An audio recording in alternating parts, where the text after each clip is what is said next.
আল্লাহ রাব্বুল আলামিন বলেন, কুল নারু জাহান্নাম আশাদ্দু হাররা।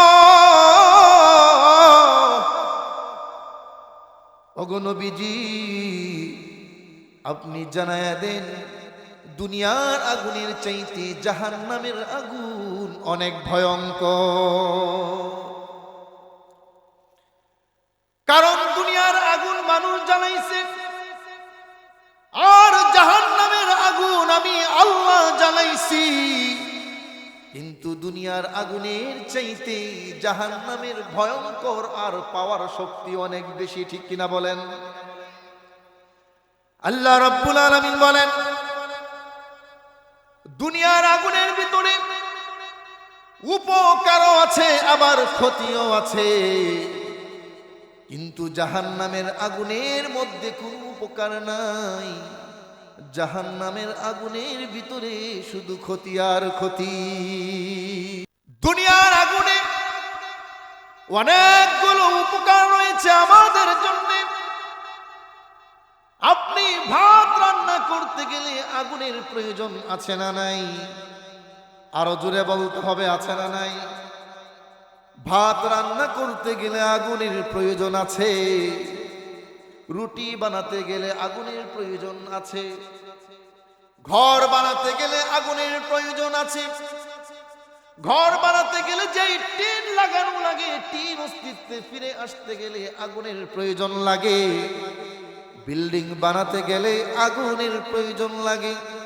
বিল্ডিং এর যে রডগুলো, ইটগুলো দেওয়া হয়, ইট এবং রড অস্তিত্বে ফিরে আসতে আগুনের প্রয়োজন আছে না নাই? আমি যেই মাইক্রোফোন দিয়ে কথা বলছি, মাইক এবং মাইক্রোফোন গুলো অস্তিত্বে ফিরে আসতে আগুনের প্রয়োজন লেগেছে। শীতের রাত্রিতে, প্রচন্ড শীতের রাত্রিতে শরীরকে গরম করার জন্য আগুনের প্রয়োজন আছে না নাই? আর একটু জোরে বলেন। সন্তান যখন জন্ম নেয়, জন্ম হওয়ার পরে নাভিতে চেকা দিতে হয়। নাভিতে সেক দেওয়ার জন্য আগুনের প্রয়োজন আছে না নাই? মূসা আলাইহিস সালাতু ওয়াস সালামের যখন সন্তান হবে, রাস্তার মধ্যে যখন সন্তান প্রসব হয়ে গেল, মূসা আলাইহিস সালাতু ওয়াস সালাম স্ত্রীকে ডেকে বলে, তোমরা এখানে দাঁড়াও, আমি একটু খুঁজি আগুন পাই কিনা। মূসা আলাইহিস সালাম তুর পাহাড়ের দিকে তাকায় দেখে আগুনের মতো কি জানি জ্বলজ্বল করছে। মূসা আলাইহিস সালাম পাহাড়ের দিকে দৌড়ায় গেল। পাহাড়ের চূড়ায় উঠে গিয়ে দেখে এখানে কোনো আগুন নাই। এমনি আসমান থেকে আওয়াজ এসে বলে, আনাল্লাহ, ও মূসা, এটা আগুন না, এটা আমি তোমার আল্লাহ। তাহলে বোঝা গেল জন্মের সময় আগুনের প্রয়োজন আছে, মৃত্যুর সময় শেষ গোসল দেওয়ার জন্য আগুনের প্রয়োজন হয়। তাহলে জন্ম থেকে নিয়ে মৃত্যু পর্যন্ত আগুনের দরকার আছে। আমার আল্লাহ বুঝাতে চাইলেন, ওগো নবীজি, আপনি জানায়া দেন দুনিয়ার আগুনের ভিতরে উপকারও আছে, কিন্তু জাহান্নামের আগুনের ভিতরে কোনো উপকার নাই, শুধু ক্ষতি আর ক্ষতি। আল্লাহ রাব্বুল আলামিন বলেন, দুনিয়ার আগুন মুখের দ্বারা ফুৎকার দিলে দুনিয়ার আগুন নিভে যায়। দুনিয়ার আগুন বাতাসের মাধ্যমে, প্রবল বাতাস যদি হয়, আগুন নিভে যায়। দুনিয়ার আগুন এমন এক আগুন, যদি কোনো জায়গায় আগুন লাগে, পানি ফায়ার সার্ভিস দিলে আগুন নিভে যায়। সুতরাং দুনিয়ার জমিনে আগুনের চাইতে যদি বাতাসের পাওয়ার বেশি হয়, আগুন নিভে যায়। দুনিয়ার ভিতরে আগুনের চাইতে যদি পানির স্রোত বেশি হয়, আগুন নিভে যায়। দুনিয়াতে যদি আগুনের পাওয়ার কম হয়, মুখের ফুৎকারেও কুপির বাতি নিভে যায়, ঠিক কিনা বলে? আল্লাহ রাব্বুল আলামিন বলেন, কিন্তু জাহান্নামের আগুন মুখের ফুৎকারে জাহান্নামের আগুন নিবানো যাবে না। প্রবল বাতাসের ভিতরেও জাহান্নামের আগুন নিবানো যাবে না। আবার স্পিডে পানি ঢেলে দেওয়ার মাধ্যমেও জাহান্নামের আগুন নিবানো যাবে না। আল্লাহ রাব্বুল আলামিন বলেন, কিয়ামতের কঠিন ময়দানে যেই জাহান্নামের আগুনকে উত্তপ্ত করা হবে, জ্বালানো হবে, ওই আগুন এমন এক ভয়ঙ্কর আগুন জ্বালানো হবে, জাহান্নামের আগুন যদিও পানি দিয়ে নিবানো যাবে না, জাহান্নামের আগুন যদিও বাতাসের প্রবল বাতাস দিয়েও নিবানো যাবে না, জাহান্নামের আগুন কোনো কিছু দিয়ে নিবানো সম্ভব নয়।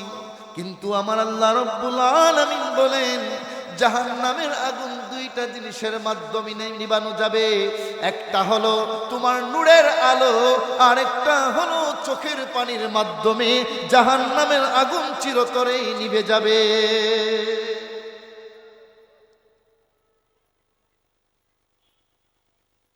আল্লাহর নবী বিশ্ব নবী রাহমাতুল লিল আলামিন বলেন, একজন ইমানদার মুমিন বান্দা কিয়ামতের কঠিন ময়দানে আল্লাহ রাব্বুল আলামিন মুমিন বান্দাকে বলবে, বান্দারে যাও যাও, পুল সিরাতের পুলের উপর দিয়ে পার হয়ে জান্নাতে চলে যাও। এবার মুমিন বান্দা যখন পুল সিরাতের পুলের উপরে উঠবে, উঠার পরে যখন পুল সিরাতের পুল পার হতে থাকবে, জাহান্নামের আগুন আস্তে আস্তে নিচের দিকে যাইতে থাকবে। আল্লাহর নবী বলেন, জাহান্নামের আগুন তখন আত্মচিৎকার করে বলবে মুমিন বান্দাকে, ও আল্লাহর প্রিয় বান্দা, ও ইমানদার মুমিন বান্দা, একটু তাড়াতাড়ি পার হয়ে যাও, কারণ তোমার ইমানের নূর, তোমার ইমানের আলোর কারণে আমি জাহান্নামের আগুন নিস্তেজ হয়ে যাচ্ছি। কাল কিয়ামতের কঠিন ময়দানে জাহান্নাম যখন তেরে আসবে, কিয়ামতের কঠিন ময়দানে 70,000 ফেরেশতা 70,000 শিকল দিয়ে জাহান্নামকে আটকে রাখবে, যাতে করে কিয়ামতের ময়দানে প্রবেশ করতে না পারে। কিন্তু জাহান্নাম এমন ভাবে গর্জন দিতে থাকবে, আর জাহান্নাম ডেকে ডেকে বলবে, মালিক,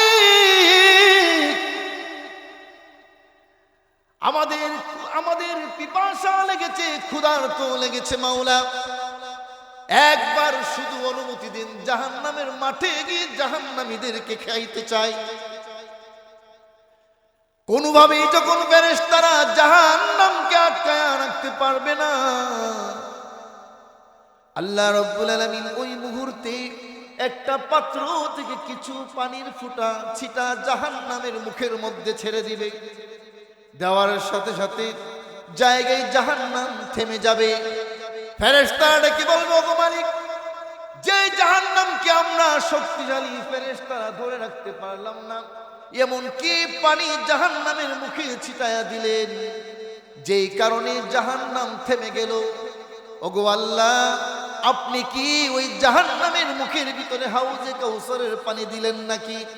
না না না, হাউজে কাউসারের পানি দেই নাই।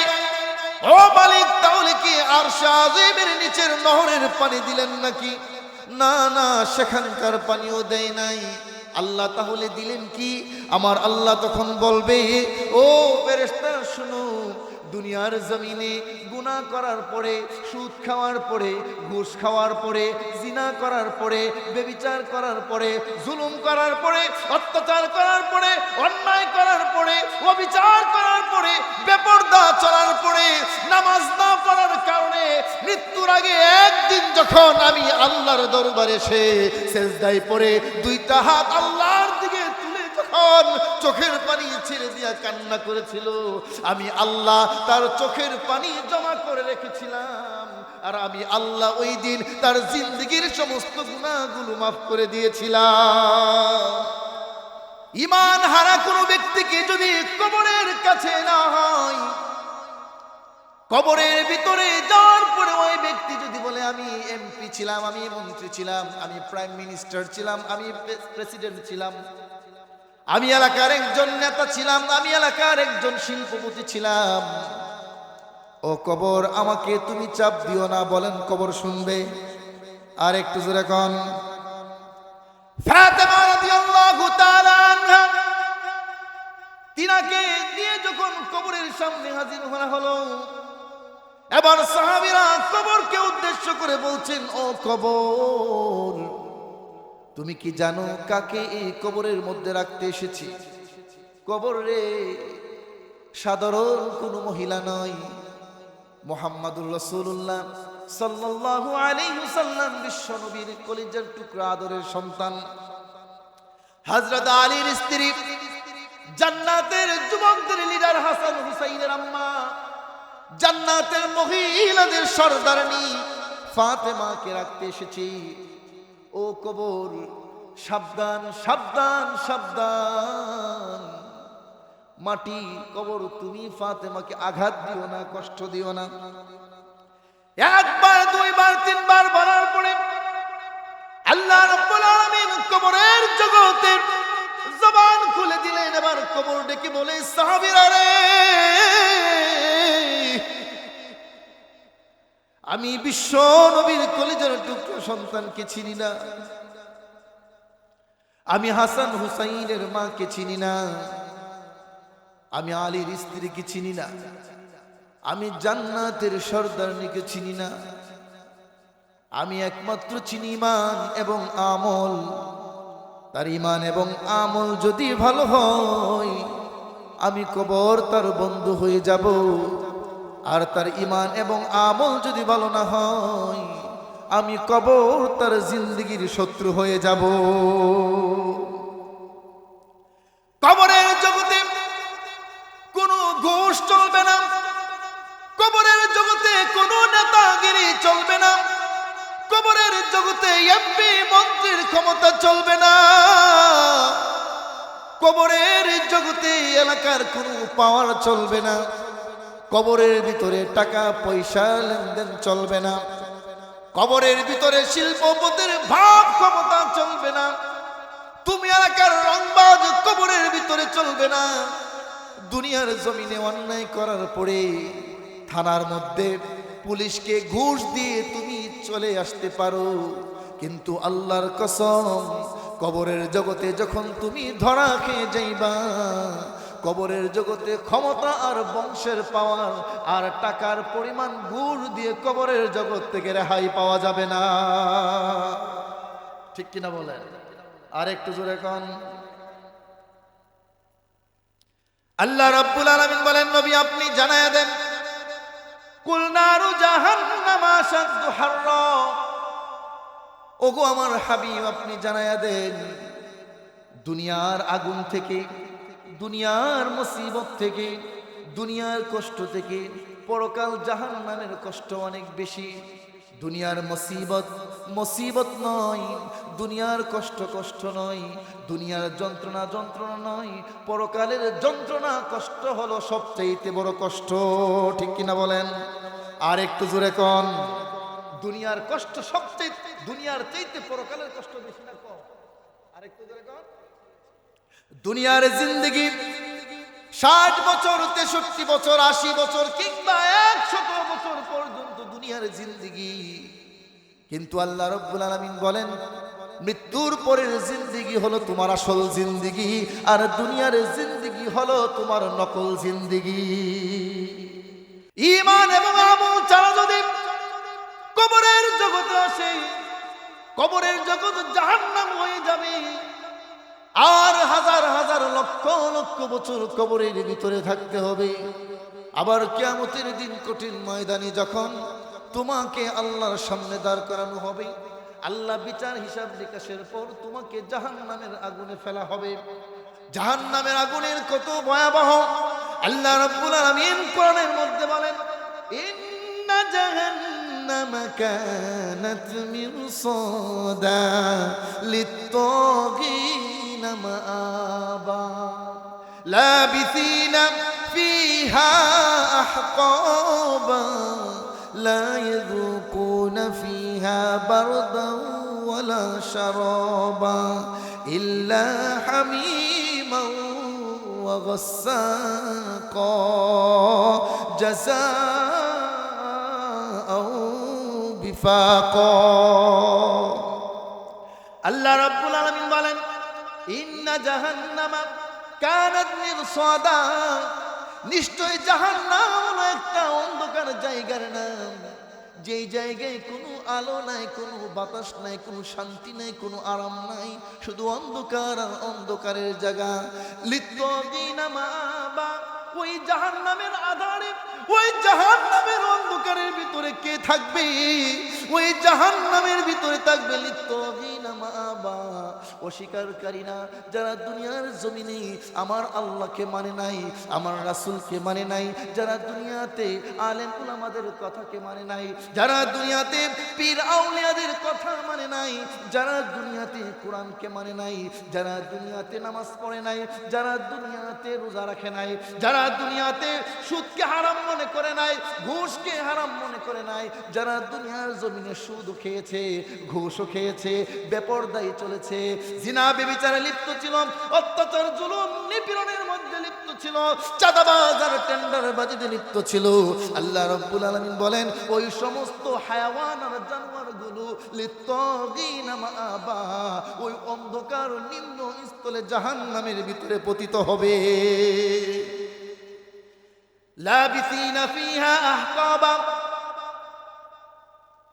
ওই অন্ধকার জগৎ জাহান্নামের ভিতরে কতদিন তার থাকতে হবে লাবিসিনা ফিহা আহকাবা কোনো নির্দিষ্ট কোনো টাইম নাই যুগ যুগ ধরে জাহান্নামের আগুনে তার থাকতে হবে লাবিসিনা ফিহা আহকাবা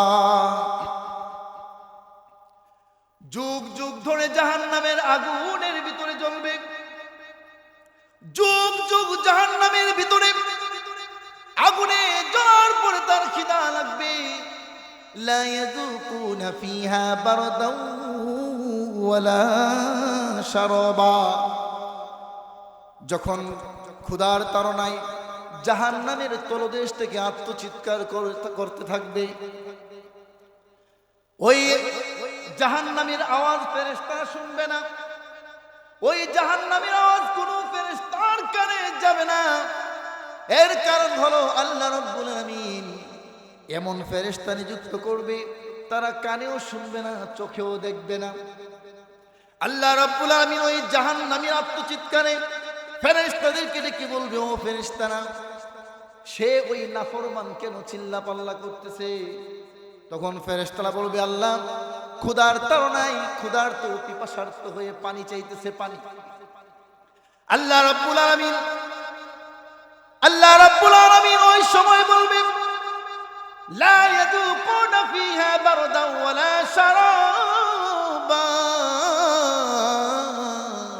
আল্লাহ রাব্বুল আলামিন ফেরেশতাদেরকে বলবে ও ফেরেশতারা যাও যাও যাও জাহান্নামের তলদেশ থেকে জাহান্নামীদের শরীরকে জ্বালানোর পরে রক্ত এবং পুজ যেই জমা হয়েছে জাহান্নামের তলদেশে ওই জাহান্নামের তলদেশ থেকে রক্ত এবং পুজ নিয়ে আসো এবং জাহান্নামের আগুন থেকে তাকে উত্তপ্ত করো উত্তপ্ত করে গরম করে আমার ওই জাহান্নামী নাফরমান বান্দার হাতে তুমি তুলে দাও জাহান্নামী যুগ যুগ ধরে জাহান্নামের আগুনে জ্বলার পরে পিপাসার্ত হয়ে হাতের মধ্যে পেয়ালা আসার পরে দেখবে না কি পানি ভালো নাকি মন্দ দেখার সময় নাই আপনারা যখন বিভিন্ন কাজের মধ্যে লিপ্ত থাকেন পেটের ক্ষুধা যখন অতিরিক্ত লাগে দেখবেন শুটকির ভর্তা দিলেও খাইতে বড় মজা লাগে ঠিক কিনা বলেন আর একটু জোরে কোন যার রুচি নাই কিন্তু সারাদিন ক্ষুধার্ত অবস্থায়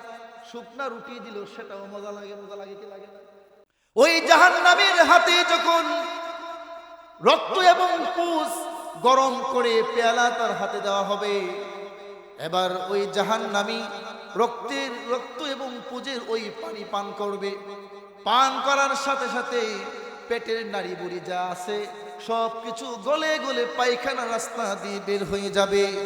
জাহান্নামে চিৎকার দিয়ে বলবে, মালিক,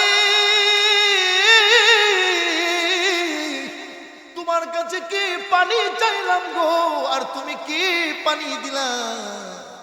আল্লাহ, তোমার কাছে পানি চাইলাম পিপাসা দূর করার জন্য, আল্লাহ তুমি কি পানি দিলা? ওই পানি খাওয়ার পরে গো মালিক, আমার পেটের নাড়ি বুড়ি সব তো বের হয়ে গেল। আল্লাহ, আল্লাহ কেন এই পানি দিলাম? আল্লাহ রাব্বুল আলামিন তখন ডেকে ডেকে বলবে, ওরে আমার নাফরমান বান্দা, দুনিয়ার জমিনে কত মিঠা পানি খাওয়াইলাম, কত শরবত খাওয়াইলাম, কত নিয়ামত তোরে খাওয়াইলাম, কত মজার মজার খাবার খাওয়াইলাম, কত লিটারের লিটার মনের মন পানি তোরে খাওয়াইলাম, গরম তীব্রতার মধ্যে ঠান্ডা পানির ব্যবস্থা করে দিলাম, শীতের রজনীতে গরম পানির ব্যবস্থা করে দিলাম, মজার মজার খাবার খাওয়ানোর পরে বান্দা 365 দিনের ভিতরেও একদিন ফজরের নামাজের সেজদা আমাকে দিলি না। ঠিক কিনা বলেন? এ নাফরমান বান্দা, তোরে যখন কোরআনের দাওয়াত দেওয়া হতো, তোরে যখন কোরআনের কথা বলা হতো, তোকে যখন কোরআনের প্রতি আহ্বান করা হতো, তোরে যখন মাইকিং করে পোস্টার লিফলেট করে ম্যাকডুবিতে মাহফিলের আয়োজন করেছিল, আয়োজন করে তোকে আহ্বান করেছিল কোরআনের কথা শোনার জন্যে, তখন তুই চার দোকানে বসে বসে চা টানলি আর বললি মাহফিলে যাওয়ার আমার সময় নাই। ঠিক কিনা বলেন? আছে না নাই? ভাই চলেন না মাহফিলে, সময় নাই, কাজে অনেক ব্যস্ত। মসজিদের ইমাম সাহেব যখন ডাক দিয়ে, ভাই আসেন না মাহফিলে, ভাই আসেন না, মসজিদে তালিম হচ্ছে, তাবলীগের জামাত আসছে। অফিসার সাহেব বলে, হুজুর আপনার কিসের চিন্তা? আমাদের চিন্তা আমরা বুঝি, আমাদের বছর যায় 12 মাসে আর আপনাদের বছর যায় 18 মাসে, কারণ সারা বছর তো মানুষের ঘরেই খান। ঠিক কিনা বলেন? কথা বলেন আর একটু জোরে কর। হুজুর চাকরি করি, পেরেশান পেরেশান। যে মানুষটা বললো সময় নাই, পেরেশান পেরেশান, ঠিক কয়েক ঘন্টা পরে ওই মানুষটাকে যখন বাংলাদেশের ভিতরে যখন অশ্লীল নায়িকাদেরকে এনে নাচানো হয়, ডান্স করানো হয়, যখন টিভি চ্যানেল স্যাটেলাইটের ভিতরে বিপিএল আর যত ধরনের খেলা আছে, ওই খেলা যখন টিভির মধ্যে চলতে থাকে, ওই ব্যক্তি হাতের মধ্যে রিমোট নিয়ে ঘন্টার ঘন্টা বসে থাকে, তখন তার কাছে সময়ের কোনো অভাব না। ঠিক কিনা বলেন? ঠিক না? হ্যাঁ, সময় নাই, ব্যস্ত, সময় নাই, সময় নাই। ভাই আসেন না নামাজে, প্যান্ট ভালো না, তোমার প্যান্টের ভিতরে কি গজব পড়েছে নাকি ঠাড়া পড়েছে? না হুজুর, একটু পেশাব করছিলাম, পানি লইতে মন নাই। আল্লাহ রাসূল সাল্লাল্লাহু আলাইহি সাল্লাম বলেন, কবরের ভিতরে অধিকাংশ মানুষের আযাব হবে পেশাব থেকে পবিত্র না হওয়ার কারণে। জাযাউ বিফাকা। আল্লাহ রাব্বুল আলামিন বলেন, হে নাফরমান বান্দা, এখানে আমার কোনো দোষ নাই, আমার কোনো অন্যায় নাই, আমি কোনো বেইনসাফি তোমার সঙ্গে করি নাই। তুমি যেমন কর্ম দুনিয়ার জমিনে করেছো, আজকে তোমার কর্মফল হিসেবে তোমাকে সেটাই দেওয়া হয়েছে। ঠিক কিনা বলেন? আর একটু জোরে কন। জাহান্নামের আগুন এত ভয়ঙ্কর, দুনিয়ার আগুন মানুষ জ্বালাইছে। আমার আল্লাহ রাব্বুল আলামিন বলেন, দুনিয়ার আগুন মানুষ জ্বালাইছে আর জাহান্নামের আগুন আমি আল্লাহ জ্বালাইছি। দুনিয়ার আগুন জ্বালানোর পরে দুনিয়ার আগুন লাল হয়, আর জাহান্নামের আগুন আল্লাহ জ্বালাইতে জ্বালাইতে জ্বালাইতে জাহান্নামের আগুন কালোয় রূপান্তরিত হয়ে গেছে। ওই জাহান্নামের আগুন থেকে কেউ রেহাই পাবে না। জাহান্নামের আগুন থেকে যদি ঈমান এবং আমল না থাকে, জাহান্নামের আগুন থেকে রেহাই পাওয়া সম্ভব না। আজ যদি দুনিয়ার মোহে পড়ে, দুনিয়ার লোভে পড়ে, দুনিয়ার সামান্যটুকু এতটুকু জীবন যাপনের কারণে আজ যদি আমি আল্লাহ ভুলে যাই, আল্লাহ রসুলকে ভুলে যাই, আমার ঈমান এবং আমল ধ্বংস করে দেই, তাহলে কিয়ামতের দিন জাহান্নামের আগুন ছাড়া কপালে কোনো কিছু নসিব হবে না।